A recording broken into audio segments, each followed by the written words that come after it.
안녕하세요. 원리를 찾아라 진행의 박지원입니다. 뉴욕 증시는 FOMC 결과를 소화하면서 상승 출발했습니다. 구체적인 이야기는 신중호 앵커와 함께하도록 하겠습니다. 앵커님 안녕하세요. 네, 안녕하세요. 지금 뒤에 지수가 빨갛게 문드렀습니다. 네. 다우존스 0.23%, 나스닥은 1% 넘게 올랐고요. S&P 또한 0.3% 소폭 상승을 했습니다. 미국 중소은행들의 잇따른 위기 속에서도 노동시장은 여전히 탄탄했습니다. 간밤에 외신들을 찾아보니까 마켓워치에서는 그래서 아직 미국 경제에 빨간불이 켜지지 않는 결과다라고 해석을 하던데 어떤 시각 갖고 계신가요? 빨간불이 아직 안 켜졌다라는 거는 이제 긴축을 하다 보면 고용시장이 무너져서 네. 결국은 리세션이 오는 거 아니냐 이렇게 보는 시각인 것 같은데 그렇게 볼 수도 있고요. 최근에 이제 미국의 고용시장 보면 어제도 신규 실업 청구 수당이라서 매주마다 이제 실업자들이 얼마나 많아지는지를 체크하는 거거든요. 예상치보다 낮았어요. 그만큼 실업자가 없다라는 거기 때문에 미국의 고용시장은 핫하다. 지금 미국은 그 고용시장에 보면 공급이 별로 없어요. 고용시장의 공급은 노동력이거든요. 그러니까 노동력이 지금 500만 명이 모자란 상태이기 때문에 긴축과 상관없이 일자리가 지금은 생성이 되고 있는 상황입니다. 아시겠지만 팬데믹으로 인한 리오프닝에 일자리가 많이 사라졌던 부분들이 회복되고 있고 외국인 노동자가 코로나 팬데믹과 이민자법 때문에 못 들어왔었잖아요. 그런 부분들도 회복되는 과정이었기 때문에 지금은 어떻게 보면 긴축에 의해서 고용시장이 무너진다 이런 연결고리는 조금은 달라진 환경에 대한 얘기들을 하고 있는 것 같아요. 네, 전반적인 오늘의 시장 이야기 나눠드렸고요. 오늘 영국과 스위스가 최근 금융시장 혼란에도 불구하고 일단 모르겠다, 물가부터 잡아야겠다 하면서 인플레를 잡기 위해서 기준금리를 인상했다는 소식이 전해졌는데요. 첫 번째 기사 보도록 하겠습니다. 제목을 이렇게 뽑았습니다. Bank of England hikes rate. 기준금리를 더 올렸다라는 이야기인데요. 본문에 들어가 보면 Decision comes after. 이번 결정은 weeks of worry about the health of banks. 이번에 그러니까 은행의 건전성에 대한 몇 주간의 우려 이후에 이러한 결정이 나왔다라는 소식입니다. 키포인트로 정리를 해봤습니다. 먼저 BOE는 기준금리를 0.25%포인트 인상을 했습니다. 이는 금리를 올리기 시작한 이후에 11번째 연속적인 연상으로 글로벌 금융위기 이후에 가장 높은 수준이었습니다. 그리고 이번에 BOE 통화정책위원회 9명 중에 7명이 찬성표를 던졌는데요. 중앙은행들이 금리를 인상해도 될 만큼 현재 금융시장 불안이 안정을 찾고 있다라고 판단을 했거나 아니면 은행 시스템 전체를 흔들 정도의 이슈가 아니라고 보고 있다는 의미입니다. 다만 금융시장의 불안은 계속 모니터링하고 있고 상황이 악화될 경우에는 대응할 준비가 되어 있다는 점 또한 강조를 했습니다. BOE는 금리 인상에 나서면서 영국과 글로벌 경제의 회복력이 예상보다 강하다라고 설명을 했는데요. 각 외신들은 이번 결정을 어떻게 평가하고 있는지 찾아봤습니다. 먼저 BBC입니다. 이번 주 초까지만 해도 BOE가 금리 인상을 멈출 것이라는 기대가 많았는데 분위기가 급 반전됐다라고 하면서 아무래도 전날 소비자 물가 상승률이 예상외로 뛴 것이 영향을 준 걸로 보인다고 해석을 했습니다. 다음은 블룸버그입니다.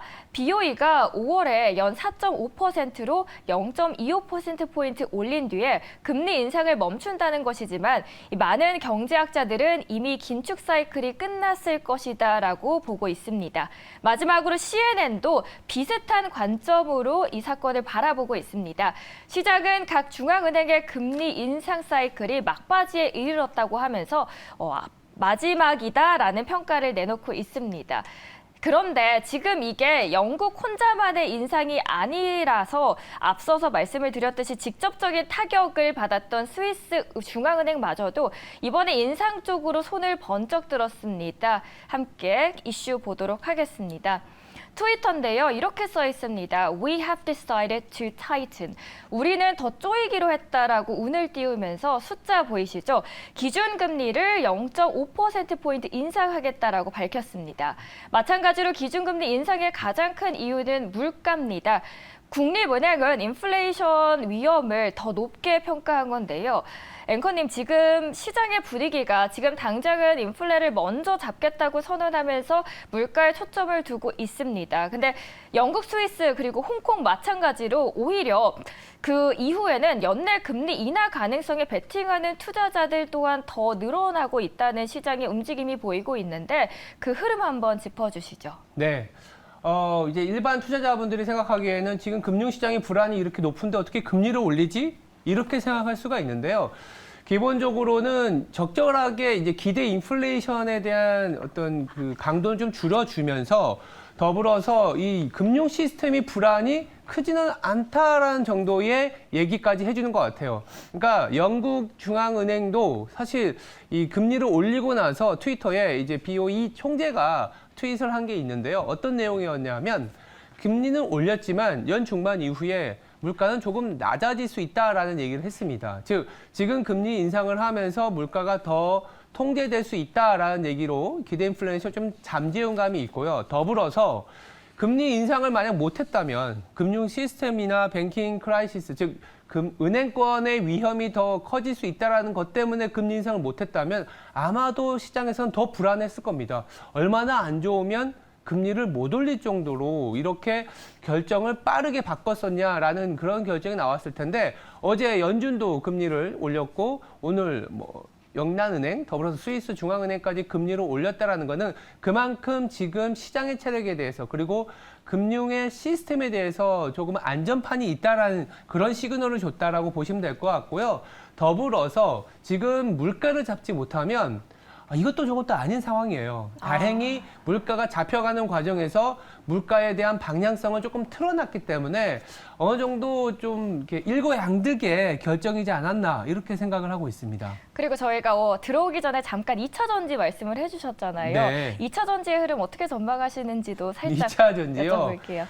그러니까 살 게 많아지게 되면 2차 전지뿐만이 아니라 다른 업종으로도 확산이 될 수 있어요. 그리고 그 살 게 많아진다라는 포인트 중에 하나가 이제 더 이상 금리 인상이 조금은 막바지에 갔을 때, 즉 비용을 많이 높이면서 여러 업종들이 수익이 안 좋아지게 되면 일부 기업에만 쏠리지 않습니까? 근데 그런 부분들이 확산이 되려면 다른 업종으로도 이제 이익이 나오고 기대감이 살아야 되는데 그 첫 시발점이 금리의 뭐라 할까요? 좀 멈춤? 그리고 완화적인 스탠스에 대한 기대감? 이게 조금은 첫 출발점이기 때문에 조금은 확산되어 가는 상황을 기대할 수 있지 않겠나 이렇게 말씀드릴 수 있습니다. 네, 오늘 영국의 은행 그리고 스위스 이어서 홍콩까지 기준금리를 계속해서 인상했는데요. 그 흐름에 대해서 체크해드렸고요. 마지막으로 살짝 2차 전지에 대해서도 신중호 앵커와 함께 언급을 해주셨습니다. 먼저 보내드리도록 하겠고요. 이후에는 박지현 아나운서와 함께 어떤 이슈들이 가장 주목됐는지 보도록 하겠습니다. 파이낸셜 타임스의 이슈들 박지현 아나운서 하나씩 짚어주시죠.